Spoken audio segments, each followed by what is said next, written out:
Halo Combat Evolved is one of the most important video games ever created, and to many, its campaign remains the GOAT. But what if I told you that it just got even better? What an odd thing to say. Today, we're embarking on a very overdue deep dive into Ruby's rebalanced Halo Combat Evolved campaign. Now, I covered Ruby's Halo 3 rebalanced a few years ago, and, well, to sum that 25-minute video up very shortly, it was incredible. It somehow made Halo 3's campaign even more fun than it already is. But let me tell you, Combat Evolved Rebalanced is somehow even better. I'm not kidding when I say that this is the definitive way to play Halo 1. Now, although it is called Rebalanced, this mod is far more than just balance changes. Content that Bungie had to cut has been restored. Levels and encounters have been massively expanded. There are new enemies, weapons, and vehicles, and so much more. So, let's begin our journey to see how the best Halo campaign just got even better.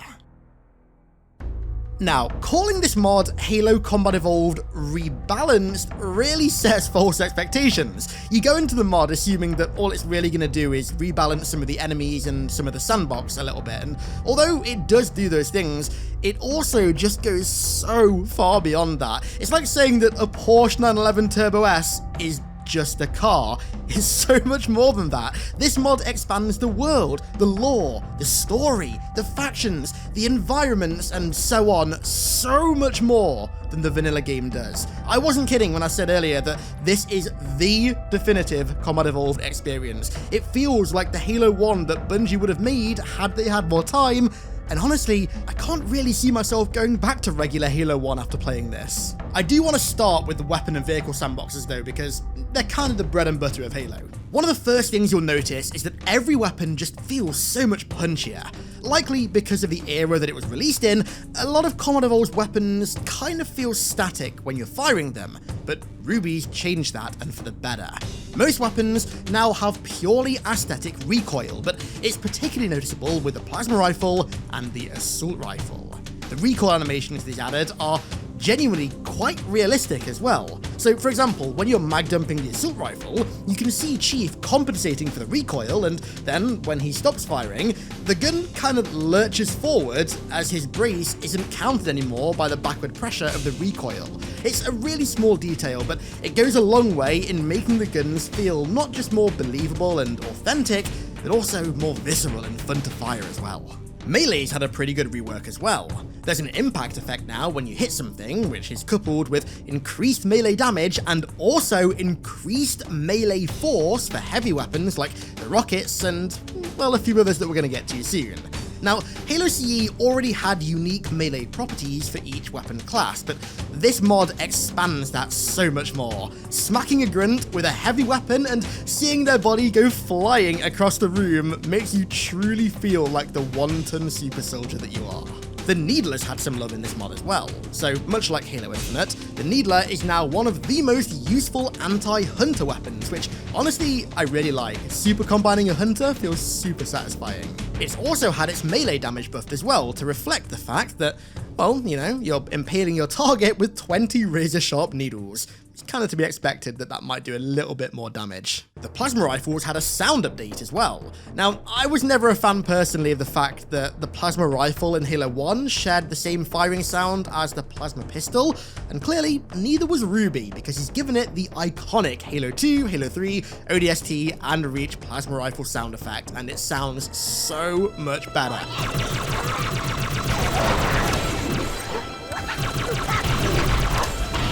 If that iconic plasma rifle ASMR sent chills down your spine and you're enjoying the video as well, then I'd really appreciate a sub. But I think we can all agree that these changes are relatively small potatoes compared to new Sandbox editions. So, let's touch on those. Starting out with the fuel rod cannon. But this isn't just any fuel rod cannon. No. This is the Chad Halo C fuel rod cannon.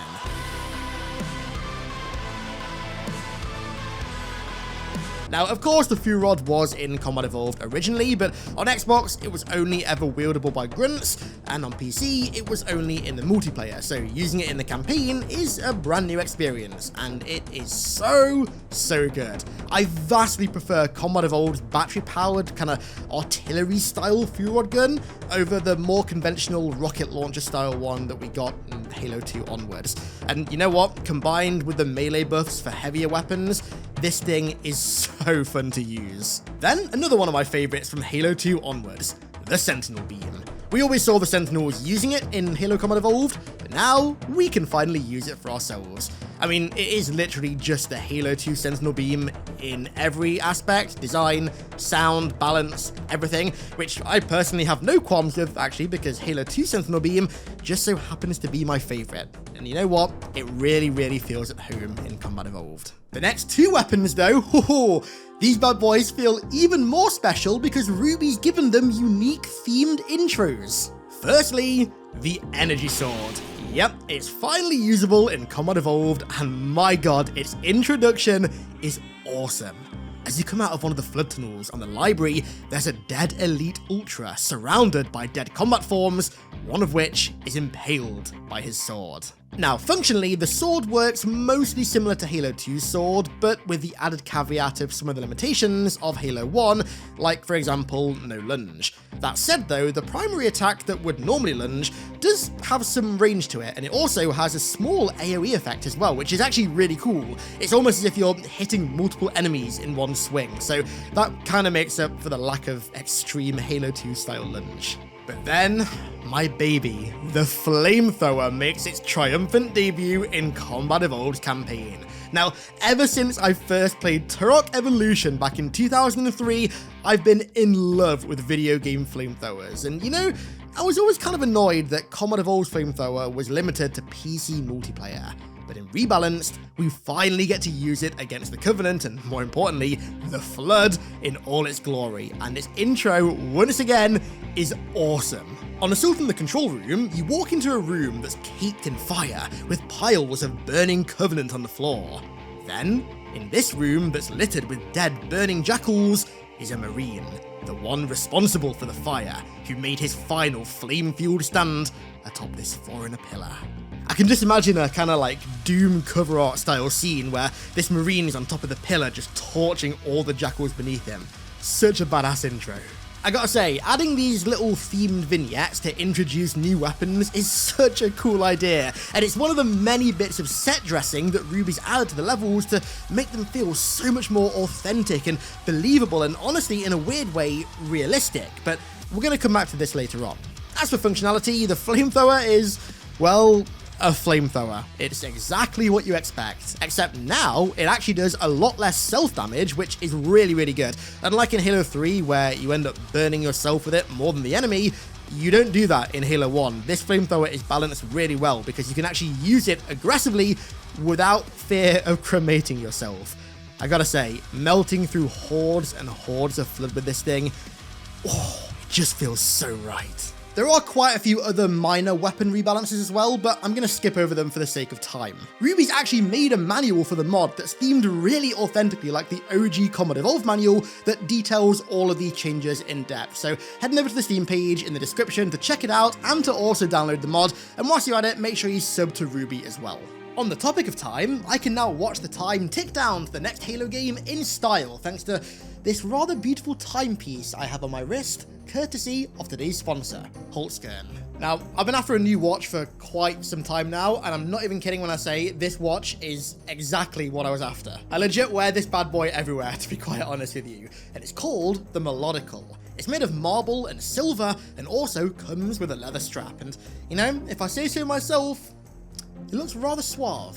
Holtzkern have so many watches and also other jewelry pieces to choose from for both men and women, but one of their most unique traits is their heavy use of natural, sustainable wood in their designs. So not only are all their designs super high quality looking, but they're also unique from one another as well, thanks to the fact that they're made from unique sustainable wood. No two pieces are the same. I promise you, genuinely, beyond this sponsor, I legitimately love my Melodical. Anytime you see me out, I can guarantee you'll see me wearing it. HCS London in a few weeks, for example. I'll be there I can guarantee I'll be wearing this bad boy. I genuinely cannot recommend it and Holtzgern enough. Holtzgern also offer free express shipping worldwide, with most products arriving in 2 to 5 business days, and custom fees are on them as well. Yes, you heard that right, they even pay for the customs fees. So if you want to join me in staring at the time until Halo 7 arrives, then head to the link in the description or scan the QR code on screen and be sure to use code XPERIA at checkout to get 15% off your order. Okay, I want to briefly touch on the vehicle sandbox now, and the first thing you'll notice is that Ruby's updated Combat Evolved splatter physics. No longer will the culmination of thousands of years of humanity's science, technology, and evolution keel over and die upon coming into contact with a warthog going 1 mile an hour. The splatter physics have been refined to fall much more in line with Bungie's other games. You can absolutely still plow through enemies like Homer in his snowplow, don't you worry. You just won't accidentally die when you lightly graze a vehicle anymore. And speaking of vehicles, there are quite a few new additions to the vehicle sandbox. Firstly, the Rocket Hog.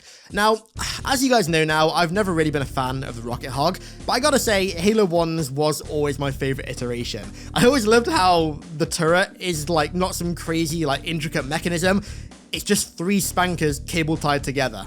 Genius. I gotta say though, this thing is lethal in the hands of the AI. I mean, the Marines are like Terminators on that turret. No Covenant vehicle is safe. Actually, on the topic of AI and vehicles, believe it or not, this is going to blow your mind. The Marines in Halo 1 can drive warthogs.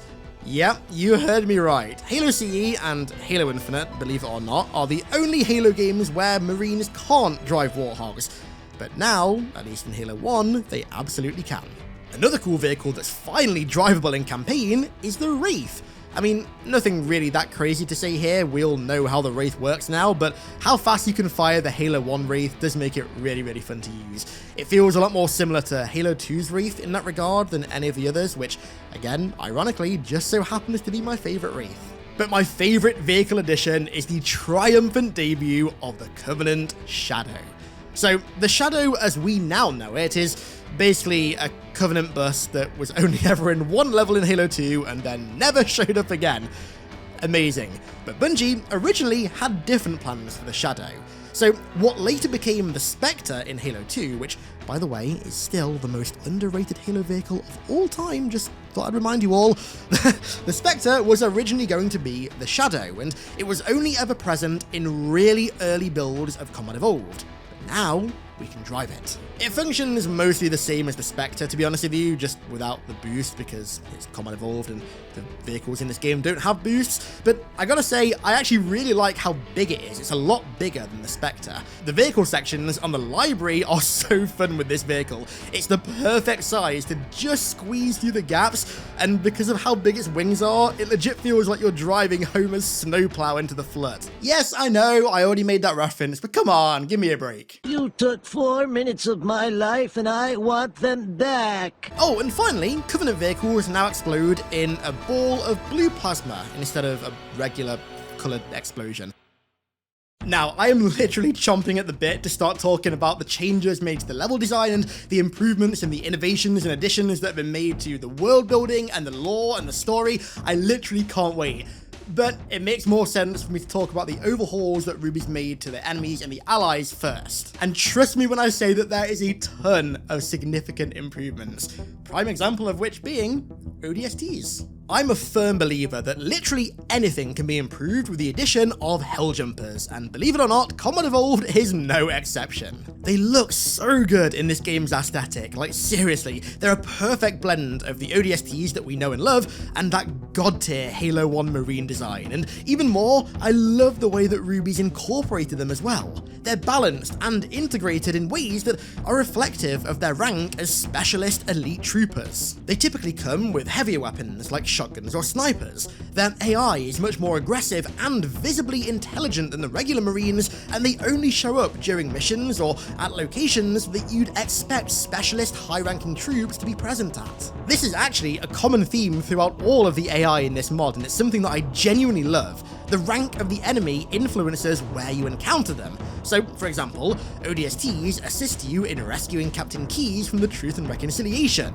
Spec Ops Elites are the ones sent to find you napping on the Autumn, and Grunt Ultras are the ones guarding the door to the Cartographer. These are just a few of the smaller changes that really improve the world building of Combat Evolved and make all of the events and the levels in it just feel that bit more believable and authentic. And on that note, a ton of Combat Evolved's cut wildlife has been resurrected as well. Blind wolves patrol the hills and the beaches, neutral at first but viciously hostile to any threat. Thorn beasts graze near cliffsides, quad wings soar through the skies, and butterflies chase each other in the grassy areas. Alpha Halo feels more alive in this mod than it ever has before. But they aren't the only neutral AI in this mod. The famously cut engineers make their way back into the game as well, and again, I love their implementation. So the engineers were used by the Covenant to excavate and interact with Foreigner technology, installations, structures, artifacts, literally anything Foreigner. If the Covies wanted to find it, unlock it, or use it, they had to use the engineers, which of course makes sense considering they're biomechanical entities that were created by the Foreigners. And the way that Ruby's added them to Combat Evolved's campaign is perfectly in keeping with their lore. Foreigner installations are crawling with engineers, just floating around, not harming anyone, just making cute, cool noises and interfacing with their tech.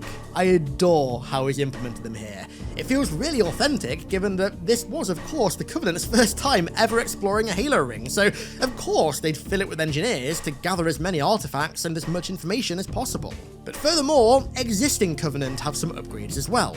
Zealots, for example, are now much faster and much more agile. And also, they throw plasma grenades now like Tom Brady throwing a football. I mean, seriously, they break the sound barrier with the grenades now. Elite Ultras have been added as what I assume are supposed to be the highest ranking elites. Now, I've always had a soft spot for elites with white armor. I always thought they looked so sick in Halo 2, so they're a very, very, very welcome addition in Halo 1. And on a similar token, Jackal Ultras have been added as well, with purple shields and plasma rifles, as have Grunt Ultras. In terms of rebalances, there's two things in particular that I want to mention. The first of which is the rebalance of Combat Evolved's Hunters. So, the iconic Hunter Spinal Tap is no more. No longer are the tanks of the Covenant one-shottable. They're a lot beefier now. Now, they're not as insufferably beefy as, say, Halo 5's Hunters, for example. My god, they were miserable to fight. But they have been beefed up enough to make fights with them last quite a bit longer. I'd say they're much more on par with how they are in Halo 2 and Halo 3 now. Like I said earlier, in my experience, the Needler is amazing at taking them out, as it is in Halo Infinite, but also the shotgun is as well. I don't care how strong those worms are, nothing is surviving an 8-gauge buckshot. And secondly, the Spec Ops ranks have been significantly buffed. Both Spec Ops Elites and Grunts are incredibly aggressive now and apply about as much pressure on you as the Femur Breaker does. Seriously, if you try and take cover, even the Grunts will hard push you. It's a rather new experience having a Grunt be so valiant, but I'm here for it. The increased AI variation among the ranks of enemies adds so much depth to both factions, and it makes both of them so much more fun to fight than they already are in vanilla. And on that note, it's time to talk about the Flood. But before we get to the Parasite's increased variation, we gotta start from the bottom, with of course the infection forms. I can't believe I'm about to say this, but for the first time ever, infection forms are actually a threat. They do a ton more damage now and are a lot harder to kill. In vanilla Combat Evolved, if the infection forms are in a large horde, then just shooting one of them will cause a chain reaction throughout the entire pack and it'll just kill them all. Is it satisfying? Absolutely, but it does kind of make them pushovers. But now, that chain reaction has been significantly nerfed, so larger hordes are a lot harder to take down. You know, I think this might be the first time in 22 years of playing Halo 1 that I've died in the infection form room. And you know what? I'm not ashamed to admit it.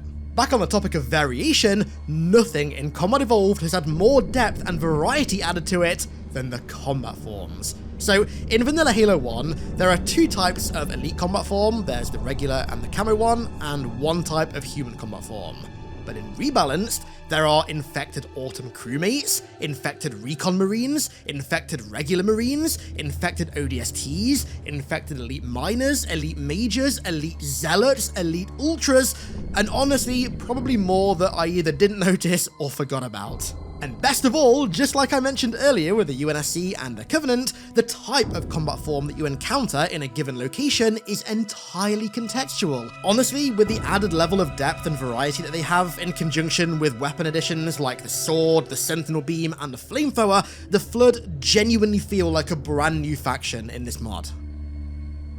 And that brings me to my absolute favourite bit of this mod that I cannot wait to talk about, the changes made to the level design and, by extension, the world building. The changes do start off kinda subtle and low-key, but they get progressively cooler as you get further through the campaign. Starting out on the Pillar of Autumn, there's a lot more visible damage to the interior of the ship, things like broken walls and debris everywhere, fires, loose cables dangling from the roof, you know, stuff that you'd expect to see given the Covenant's violent boarding of the ship. The Marines have also fortified important locations as well, like the bridge for example. There's a massively increased Marine presence outside the bridge with barricades set up to protect it, which, you know, makes sense given that it's the bridge. Moving down to the Halo, there's nothing really that crazy that changes in this level. Of course, there's the wildlife that Bungie always intended to be there that we mentioned earlier, but outside of extra patrols in the Highlands, the level's mostly the same.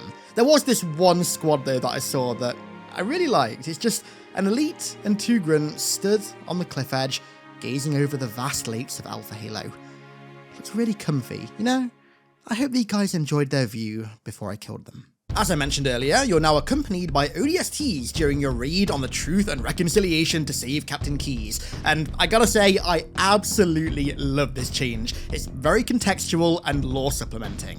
They even have shotguns as well, which is very contextual as well, and is also, I think, a little subtle reference to ODST. Seriously? Well, gotta be close quarters. Exactly. Much like the Autumn, the interior of the Truth and Reconciliation is much more fortified and well defended, you know, as it should be given that it's a cruiser docked in the middle of a war zone. Something I loved was the addition of Jackal Grunt and elite prisoners in the jail cells. This is a minor addition, granted, but it's so cool, just a great little bit of world building there. I will say though, what wasn't cool was the war crime that Johnson committed by mag dumping the unarmed jackals when I tried to free them. God damn it, Johnson. It's all good though, don't worry. Whatever the UNSC don't know about can't hurt them. On the Silent Cartographer, as the trend goes, there are a lot more defenses on the beach, including shades that are set up as almost like pseudo anti-aircraft turrets, which I thought was a cool little touch. And there are also quite a lot more patrols on the beaches as well, like for example, these grunts that I saw going for a paddle in the ocean. When you reach that small woodland area in the center of the island, you run into a bunch of Covenant who have made a campfire. I know this is such a small detail, but it really is small details like this that make the world feel that bit more lived in and organic. It gives the enemies more life than they already have in the game, because this is one thing that I think Halo 1 was lacking quite a lot. The Covenant are very much just two-dimensional bad guys. It wasn't until Halo 2 where they started to be fleshed out more. But seeing things like this almost humanizes them in a way. It makes you feel, I don't know, at least a bit of familiarity with them. But it's here where things really start to ramp up. So when you head to the facility to deactivate the cartographer's security, you'll find this foreigner hologram that requires power to be activated. And once you've deactivated the security systems, it powers this panel up and activates the silent cartographer's teleporter network that if you go back to the spawn, the teleporter there is now active and it takes you to the top of the island, packed with enemies, vehicles, and wildlife. And furthermore, as you explore the top of the island, you'll notice a spirit off in the distance dropping off reinforcements where you just killed the hunters, and when you go down to kill them, it'll lead you to a banshee that you can explore the island with. This level of exploration is unbelievably cool, and the way that it's unlocked is even cooler. The contextual interactions with natural elements of the environment, like the teleporter activation panel, add so much. But trust me, this is only just the tip of the iceberg with this kind of stuff. More on this in greater detail in a second. The trip back to the cartographer, with the rocket hog fighting off ghosts and banshees on the beach, does mix the gameplay up quite a bit for this level as well. Ruby's given the silent cartographer much more of an emphasis on vehicle combat, which I actually think in hindsight is really fitting. In hindsight, it's kind of weird that you only really use a warthog on this. Another addition that really makes the level feel more authentic is if you go back to the original group of Marines on the beach, they've not only secured the beachhead, but they've been rearmed with barricades and tons of spare ammo and rockets, and a rocket hog as well. They've literally turned the beachhead that they fought to claim into a mini FOB. These additions are so cool, but like I said a second ago, just the tip of the iceberg. Moving through what are typically rather repetitive rooms in Assault on the Control Room, they're now littered with tons of environmental storytelling, like, for example, a group of Marines that held off against impossible odds, surrounded by piles of Covenant that they killed before finally being overwhelmed. Environmental storytelling is one of the biggest benefactors of Ruby's changes in this mod, and considering it's one of my favourite types of storytelling, thank you very much Call of Duty Zombies, I am in love. To help also break up the monotony of much of this level's design a bit more, some of the tunnels have been blocked off and barricaded to almost create like a maze that's full of camoed elite zealots that you have to make it through to get to the next room. Very cool, but the best change to Assault on the Control Room is the final section. The ending of this level is like a billion times better. So instead of just stealing that elite's Banshee and flying straight to the control room, you instead have to fight across the bridge and then down to the ground through rooms that you'd never normally go through. And then, when you step outside, you're instantly reinforced with Marines who back you up as you actually climb the ziggurat, fighting off Covenant layer by layer. And then, when you get near the top and the resistance starts to become too much, Foehammer comes in to drop off ODSTs who, on their descent, snipe the Covenant from her Pelican and help you clear the entrance of the control room and then remain outside to fortify and guard it whilst you go in. This is so much better than vanilla Halo 1, I can't even put it into words. It fits what you're actually doing as well. I mean, you're pushing to secure the control room that literally fires the Halo from the enemy who want to fire it. So, of course, you'd want to lock it down and fortify it with as many high-level troops as possible. I love how much this adds to the world building and honestly to the story of Halo 1. Everything just makes a little bit more sense than it does in regular Halo 1. Now, if, like me, you already adore the level 343 Guilty Spark, well, prepare to love it even more, because 343 Guilty Spark is hands down the best level in this mod. Much like yours truly, Ruby is a massive Resident Evil fan, and by extension, he's also clearly a fan of horror, because so many of the changes made to this level, and also everything else Flood-related in this game, are done with the intention of adding more horror, and right from the get-go, these changes are noticeable. The intro cutscene is much longer and more foreboding now, and Foehammer now drops you off in the heart of the swamp. As you wade through the water, the sounds of the swamp and the signs of something else are genuinely creepy, and they set the tone even better than Bungie managed to. As you head to the facility, Covenant lights in the fog encourage you to explore more of the swamp in a way that you never normally would do. And when you get into the facility, the jackals and grunts aren't just stood still in the doorway anymore, they're actually fleeing out of the facility. I didn't even know that they were supposed to be doing that. But the coolest things about this level are the functional Easter eggs that are embedded into the world design. Throughout the containment facility, there's a bunch of powered down holographic panels. So, you have to look around and explore the facility to find their respective power switches to turn them on. And once you do, they all do different things. One, for example, unlocks all of the doors that are typically locked on the second level, allowing for totally free exploration of the entire facility and of rooms that you ordinarily couldn't go in. Another one activates the facility's containment network, which I assume means sentinels, and there were more panels that I found but could never figure out how to activate them.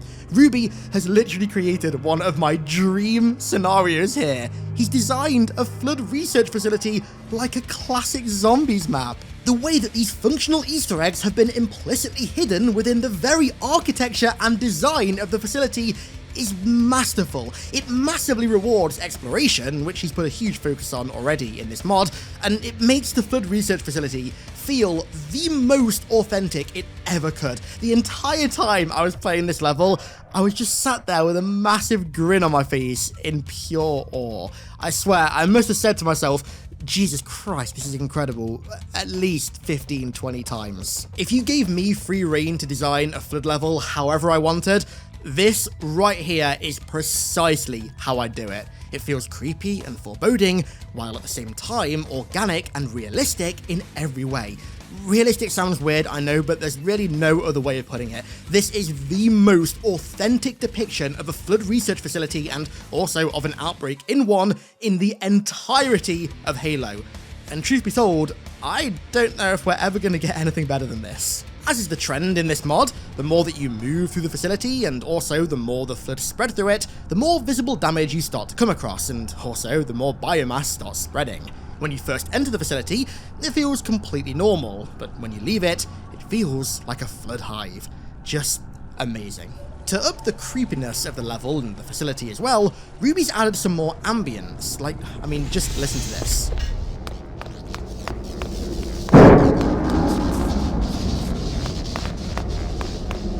Very simple, it's literally just banging, but really, really creepy. This is nothing short of a masterful example of how to design a flood level. It's the golden standard that I want all future flood levels, both unofficial and official, to try and match. I feel like he's set the bar way too high here.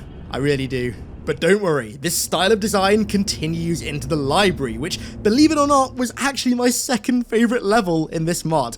I will say I've never hated the library as much as most people seem to, but the changes made to it in this mod perfectly address its main criticisms: how repetitive and how monotonous it is. Honestly, if I had to pick two adjectives to not describe Ruby's library with, it'd be repetitive and monotonous. So, like I said, many of his design philosophies from 343 Guilty Spark make their way into this level as well. There's an increase in horror, for example. You can hear the facility's malfunctioning mechanisms banging through the walls. You can hear the flood screaming through the vents, and right from the get-go, you know the horror has been dialed up. But it goes beyond this. So, a really genius way that Ruby's managed to break up the monotony of the level is by adding variance between the 4 floors of the library. The higher you go, the creepier the ambient sound is, and on the top floor, it starts playing that really creepy foreigner ambience from some of the multiplayer maps on top of the existing ambience, like the flood sounds and the mechanisms and that kind of stuff.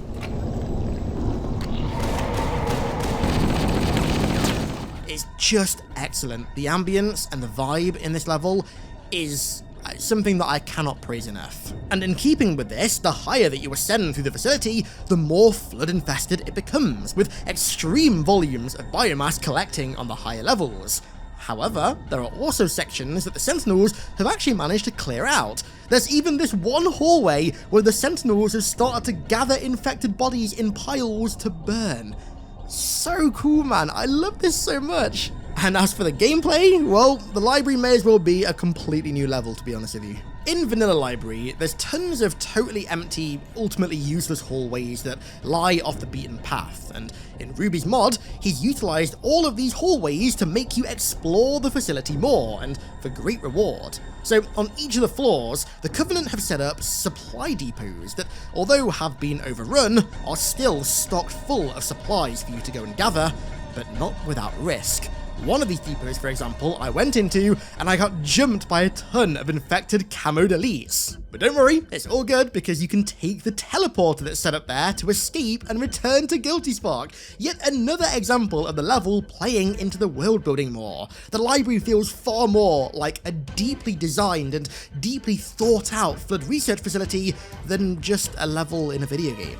There are also vehicle sections now as well. The sections outside of the hallways near where the index is located are really expansive and now have been turned into really fun vehicle mini sections. Just goes to really shake up the gameplay a little bit more and again reduce the typical monotony of the library, and it works so well. I will say though, it does add a new level of terror to the rocket flood.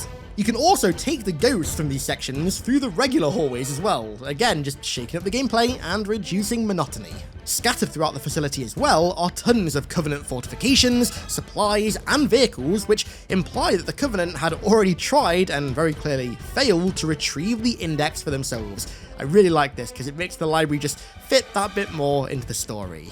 Overall, the library is leaps and bounds ahead of its vanilla counterpart, and I say that as somebody who actually does kind of like the regular library. If you don't like the library typically, I highly encourage you to download this mod and try this level. Even if it's just the library, try it and let me know what you think. Moving on to 2 Betrayals, this level opens with a little narrative change that I absolutely love. So, building off the end of the Assault on the Control Room, ODSTs rendezvous with you in the hallways to fight off the Sentinels, and then, once you make it back outside, you get to see their successful effort of reinforcing the control room. They've essentially turned the top of the ziggurat into a forward operating base, complete with defences and ammo supplies to defend it from the Covenant. They've even rounded up some of the surviving crewmates from the Autumn as well, who are now taking shelter in the tower. This is such a cool addition that once again ties the level in with the narrative amazingly. The Marines and ODSTs even back you up as you push back down the ziggurat to retrieve a Banshee as well. It really feels like a joint effort, unlike in regular Combat Evolved, where Marines kinda just vanish after 343 Guilty Spark. Seeing as the Flood are now running rampant across the ring, fighting what remains of the UNSC and the Covenant, there are increasing signs of battle damage to foreign architecture and also Covenant fortifications as well, along with some very visible signs of the infection spreading. This integral damage actually has a functional use as well. There are some rooms where the power has completely failed, and so they've been plunged into darkness. They play out like these mini horror segments that work so well with the floody vibe that this level now has. I just adore this. You really get the sense here that the Flood outbreak is completely out of control, far more than you do in vanilla Combat Evolved. Honestly, it's a night and day difference. A similar thing carries into Keys as well. The interior of the Truth and Reconciliation is infested, and then some. You can actually see the Flood gathering bodies and stacking them to create piles of biomass in the vehicle bay. The bridge legit feels like the core of a Flood hive, absolutely laden with biomass and dense with that ever-iconic Flood fog. And there are tentacles breaking through the roof panels in the hallways. This right here is what a Flood-infested ship should look like. And finally we get to the Maw, and one of the best things about this level happens right at the start. Chief Banshee is finally actually falling apart. The further into the Autumn that you go, you start to hear the Flood beginning to talk. The Proto-Gravemind is gaining sentience. This natural progression of the Flood from a small-scale outbreak to sentience is really great. It really makes them feel like so much more of a threat now. By the end of the level, the Autumn is almost as consumed as the Truth and Reconciliation was, but don't worry, it still gets incinerated by 100 million degree fire, and I don't think anything's surviving that. And that, my friends, is RWBY's rebalanced Halo Combat Evolved campaign, an absolute behemoth of a mod that does so much more than just rebalance. This is legit my favorite Halo mod that I've ever played, ever. RWBY, standing ovation, my friend. Seriously, standing ovation. This is incredible. I cannot wait for Halo 2 Rebalance. You bet your ass that I'll be playing that day one and covering it as soon as I can on the channel. Once again, if you want to go and download RWBY's mod, which I highly recommend you do, the link is in the description. Also, whilst you're down there, go and sub to his channel as well.